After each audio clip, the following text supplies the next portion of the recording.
Day is tomorrow. In Texas, Secretary of State Carlos Cascos is the chief elections officer, and he joins us live from Austin.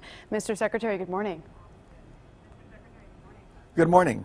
Okay, so let's talk about this. For the first time in a presidential election in Texas, people can use government documents other than a photo ID. There have been complaints in counties all over the state about confusing or even misleading information about what kind of ID can be used. So before we go any further, kind of take us through what can people use, what can people bring to tomorrow? Okay, it shouldn't be that confusing. If voters have been voting with a approved photo ID, nothing changes for them. They continue going to the polls today or during early vote and produce that photo ID. It can be a driver's license or a passport, a military ID. For those that do not possess or have a photo ID, then they have an option, and that option is twofold. One, they must sign an impediment declaration stating that they do not possess or have one of the 7 approved photo IDs, and they would briefly explain the reason on that document.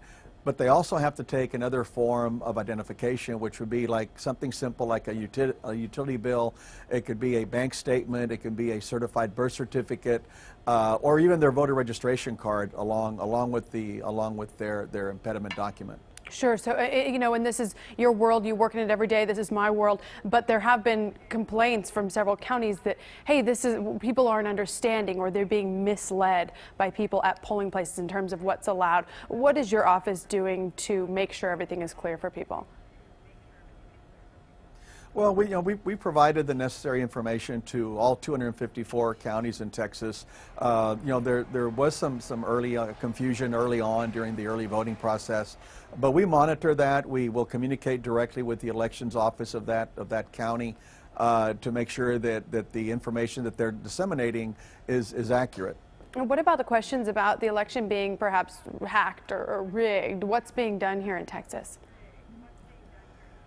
Well, I mean, it'd be highly unlikely for that to happen. Every county is independent in and of itself, so someone would have to hack, every single county, and none of those elections are on the internet, so it'd be very difficult to do that.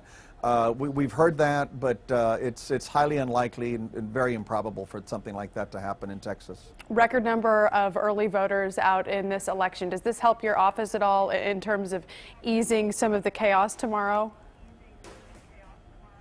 Well, we don't know what the final number is going to be tomorrow. Of course, we're all looking forward to to high turnout. We do have a record number of registered voters, over 15.1 million. That in itself is a Texas record. We're certainly hoping for a great turnout tomorrow as well. Secretary of State Carlos Cascos, thank you again so much for taking the time on what I'm sure is a very busy day for you. Thank you very much for having us. You're welcome.